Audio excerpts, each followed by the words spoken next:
The teams for you today: Ebbsfleet United, number 1, Preston Edwards, 2, Joe Howe, 3, Aidan Palmer, 4, Daryl McMahon, 5, Paul Lorraine, 6, Shane Hugh, 7, Alex Osborne, 8, Michael Corcoran, 9, Ben May, 10, Billy Bricknell, and 11, Anthony Cook. And for the visitors, Dover Athletic, number 1, Mitchell Walker, 2, Craig Stone, 3, Tom Winter, 4, Chris Kinnear Jr., 5, Sean Raggett, 6, Richard Orlew, 7, Ricky Modeste, 8, Callum Davis, 9, Nathan Elder, 10, Liam Bellamy, and number 11, Moses Adamola. And Dover Athletic get this Skrill South promotion final underway. The team finishing 5th in the regular season table, and that's a position that's never actually won this final, so Dover looking to overcome that hoodoo today and also make up for the heartache of losing at Salisbury in this very game last season. Ebbsfleet United in this final with a 4-1 victory over 3rd place Bromley on aggregate, and they finished 4th in the regular season table, but they also lost both games to Dover Athletic in the regular season, so looking for revenge there.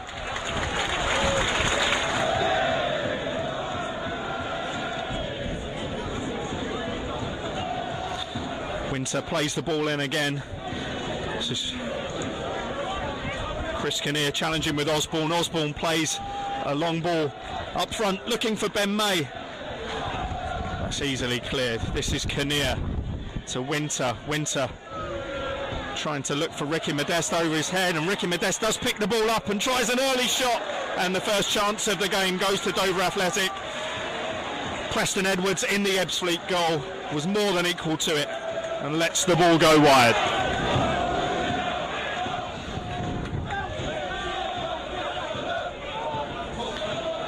Good jump there from Liam Bellamy. Adamola plays the ball back to Kinnear, and Kinnear, well, looked to be caught there by Michael Corcoran. Referee says play on. Osborne plays the ball out towards Joe Howe. This is Bricknell in the area. Well, he's looking for Osborne again, but Kinnear manages to clear, and Dover Athletic can break. It's only as far as Corcoran wins the ball again. That's a nice touch. And a long shot there from captain Daryl McMahon. Just over 20 minutes gone in this Skrill South promotion final between Ebbsfleet United and Dover Athletic here at Stonebridge Road for a place in next season's Conference Premier. Ebbsfleet looking to make an immediate return, as they did following their relegation 4 seasons ago. And there's a push from Sean Raggett, and it's exactly what Billy Bricknell was asking for when he spoke to the ref earlier, and Ben May pushed to the floor by Sean Raggett. There'll be another free kick to Ebbsfleet United. Paul Lorraine returns from having a word with the bench. Take up a position in the middle of the penalty area is McMahon with a long shot, and that clears the bar of Mitchell Walker in the Dover Athletic goal, but certainly the best chance of the game so far. And the ex-Whites man, Daryl McMahon, now captain of Ebbsfleet United. So much at stake here in this Skrill South promotion final. A scrappy game up to now as we approach the half hour. Probably 4 or 5 minutes of injury time to add in this first half. The kick from Edwards. Just looking for Bricknell again, but Richard Orlew is equal to it. Yeah, Tom Winter's kick into the gutter of that main stand at Ebbsfleet United, which did receive a lick of paint in the summer. Some of that paint chipping off as the ball hit the gutter. And to find Ben May, and Ben May controls it extremely well and gets the shot away, and it's the first shot on target. This is Palmer's throw. Ball comes off Craig Stone's head. It's the 3rd corner of the game. Corner for Ebbsfleet United. Anthony Cook plays the ball in, looking for Ben May, and Ben May with a header over the bar. This is Tom Winter, plays the ball forward to Ademola. Ademola looks to cut inside, plays the ball back to Winter, who looks for the cross, finds the cross, and it goes over Paul Lorraine. Did he get a shout from Preston Edwards? Edwards doesn't seem to think he did anything of the sort. Shouts at his defender on the floor. That was ever so close to Ricky Modeste.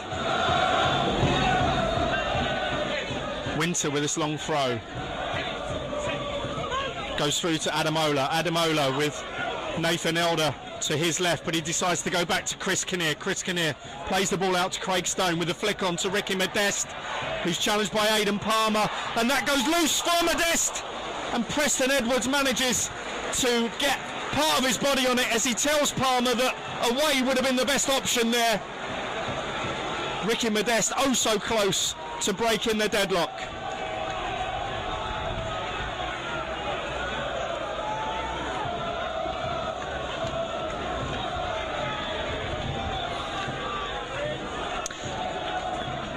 Is Modeste with the corner looking for Orlu, and for Nathan Elder, who finds the top of the net for Dover Athletic. They take the lead in this Squirrel South promotion final. A fantastic header from that corner.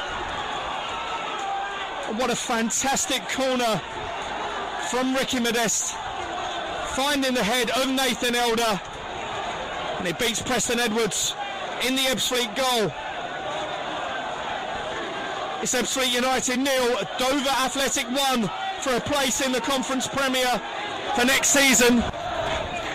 Dover Athletic captain Craig Stone looking to get his hands on that Squirrel South promotion final trophy. Just over 25 minutes to go. Stone plays the ball in as they look for their second goal, and that's Raggett with the header. What a fantastic achievement it will be for Chris Kinnear if he does manage to lead Dover Athletic back to non-league's top flight. Walker with a clearance. Goes over Paul Lorraine, and it nearly went over Preston Edwards in the Ebbsfleet goal. And he takes the option to tip the ball over the bar. It's going to be another Dover Athletic corner, their fourth of this second half. As Modeste looks to find Elder with a low one, but it's cleared by Falasitis, and Falasitis wins the ball again, plays the ball forward to Cook. He has Osborne in the middle. Ball gets caught under his feet and he has to go backwards to Palmer. Palmer under pressure from Davis, who comes out of his position as centre back and leaves a bit of a hole for Falasitis to come into as he plays it out to Palmer. Palmer with the ball across. This is Osborne! Oh, what a fantastic chance for Alex Osborne for Ebbsfleet United. Finds the side netting. Fantastic cross from Aidan Palmer, looking to atone for that earlier mistake. And referee Mark Pottage suggests that Howe can take that throw further forward. As Howe looks for the pass to May. May out to Corcoran. Corcoran with the shot. He didn't particularly get enough purchase on that.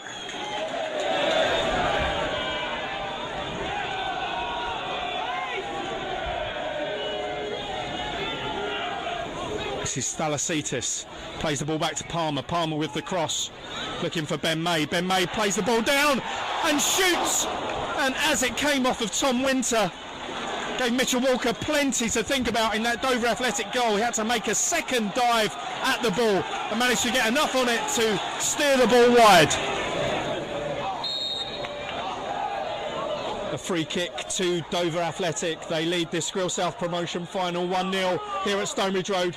And Kinnear takes the kick as Modeste charges down that wing.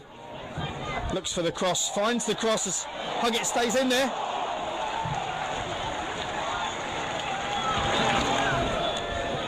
Falasitis under pressure from Winter, manages to turn, manages to win the ball, turns it inside for Cook. Cook doesn't win the ball and Davis can clear, but this is Darryl McMahon on the edge of the area. Darryl McMahon. Back to McMahon with a shot. Mitchell Walker collects. Michael Thalasitis receiving treatment. But Ebbsfleet United want to get on with this. They're going to make their third and final substitution as we're into injury time. 4 minutes held up by the fourth official on that far side. They haven't got time to make the substitution. And Sean Raggett clears. Paul Lorraine with a header. Only as far as Modeste. He's under pressure from Palmer. Palmer wins the ball. Well, it looked as though that was a fair challenge from Palmer as he played the ball, and referee Mark Pottage doesn't agree, and this will be a free kick as the time is running out for Ebbsfleet United to find an equaliser, and Dover Athletic have a fantastic chance to double their advantage with just minutes remaining. So Liam Bellamy is lining up a free kick which will certainly seal Dover Athletic's place in the Conference Premier for next season if this finds the net. It's Bellamy, right-footed, cannot clear the wall. Came off of Ben May, and it's going to be a corner kick to Dover Athletic. Just behind that Ebbsfleet United bench where Steve Brown is staring defeat in the face. This is Cook looking for that equaliser in the final seconds. Chris Kinnear, the manager's son, and dives over the ball as Joe Howe looks to dig the ball out for a free kick to be taken by Stacey Long, and this has to be the final chance for Ebbsfleet United.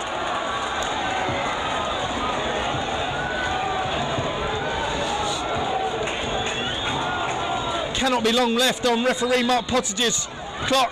Long plays the ball inside, looking for Paul Lorraine. It goes over Lorraine. And the referee says it came off the head of Tom Winter, or possibly Terrell Forbes, who was next to him. And Preston Edwards comes forward. Paul Lorraine with a header. Oh, and so close for Ebbsfleet United as Elder looks to clear. Corcoran puts him under pressure. Elder goes to ground, and as Elder goes to ground, he plays the ball out for a throw, and Chris Sessignon will take a long throw. Ebbsfleet United looking for an equaliser. That's a good clearance there. Bellamy also tries to clear. Adamola's underneath it, under pressure from Sessignon. Sessignon with another throw. Played in as Ben May goes underneath it, but Richard Orlu can clear. And now Preston Edwards must race back as Moses Adamola can break. He takes a long shot, and it's a poor right-footed shot. Liam Bellamy's chasing the ball down. And that's it! Dover Athletic have won promotion to the Conference Premier. Fantastic 1-0 victory. That goal from Nathan Elder, the 45th game of the season, ends in victory. The third victory over Ebbsfleet United this season. So you could say that they thoroughly deserve their place in next season's Conference Premier. Dover Athletic are the Skrill South promotion final winners here at Stonebridge Road, and they are the first fifth place team to ever win this final, and Chris Kinnear's men will be lining up with the big guns in non-league's top flight next season. It ends here at Stonebridge Road. Ebbsfleet United 0, Dover Athletic 1.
Can you sum up how you're feeling right now?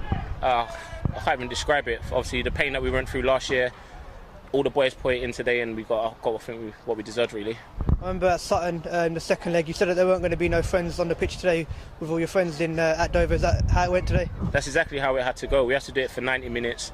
They're good mates of mine, but when you're on the field, you're doing it for your team, and you've got to put your friendship aside. After the game, obviously we can all shake our hands and get on with it, but I'm just glad that we got the win and also we getting promoted. Yeah, and you're the first ever team to finish 5th in the playoffs and get promoted. Does that just make it even more special? To be fair, I read that before, about a week ago, and things like that don't really faze us. We know that if we've got 11 men on the pitch, the character that we've got and the ability that we've got, we know that we're always capable of winning, and we definitely showed it today. To be honest, no, I don't think no one would have expected Dover to have got promoted, considering last day of the season where you were 87 minutes, you weren't even in the playoffs, and here you are getting promoted. I think that just proves that you can just never give up. As I said, we weren't expected to make the playoffs. The way it was set up, and when we did get in the playoffs, it was made for us to win. The fact that we had Ebbsfleet as well, we beat them both times in the league. They won on Monday, but that one we was really thinking about today, really. For the Conference Premier, you know, national football now for yourself and also the club next season, looking forward to it, no doubt? Yeah, definitely. It's a new challenge, first time I've played in the league. Just want to go there and give a good account of ourselves. You've seen the likes of Salisbury and Welling this season who have come up from last year. Does that give you a little bit of hope that you're not just going to go up there and fight relegation, you're going to consolidate yourself? Definitely, because when they was in the same league as us, they didn't threat us at all. Any time that I've played against Conference Prem teams before in like a cup game, we've won. So I don't think it's going to be that much of a big jump. We're just going to have to make sure we work really hard, not go too crazy during the off-season, and put in a good pre-season and get rolling. Finally, a word for the fans. You had them in numbers. They're probably one of the best in the Conference South, aren't they? Definitely. Anywhere we go, they come in numbers. 2 little kids took my boots down, about 300 quid down now, so I'm going to have to reinvest in some new boots, so I hope they enjoy it. But yeah, they've been great fans. Even when we've not probably put in the best performances, they've stayed behind us. We give them what they've wanted at the end of the day, so glad we've done the job. Can you sum up how you're feeling right now? No, it's absolutely marvellous, really. You know, people wrote us off at the beginning of the season when we had to rebuild. It took a while to get our side sorted, really, in respect of knowing how to win games. While we were doing that, though, we had that great FA Cup run and played MK Dons in the second round. So, but it's taken a while, but we've only lost two games in the last 20, I think, in the league, and counting playoffs as well. So we've slowly got it. We've got our side sorted, but you know, today I didn't think it was one of the greatest games, but it was a lot of nerves, wasn't it, for both sides and for both clubs. Supporters were good from both sides, but you know, somebody had to win. Unfortunately, it was us. And it seemed that way throughout the whole 90 minutes. No one wanted to lose. Both sides knew just how important this game was. That's right, and people and the players, both sides knew each other. But I think we had the better chances, I think, in the game. I don't think Mitch really made many good saves. I mean, they had a couple that was off target.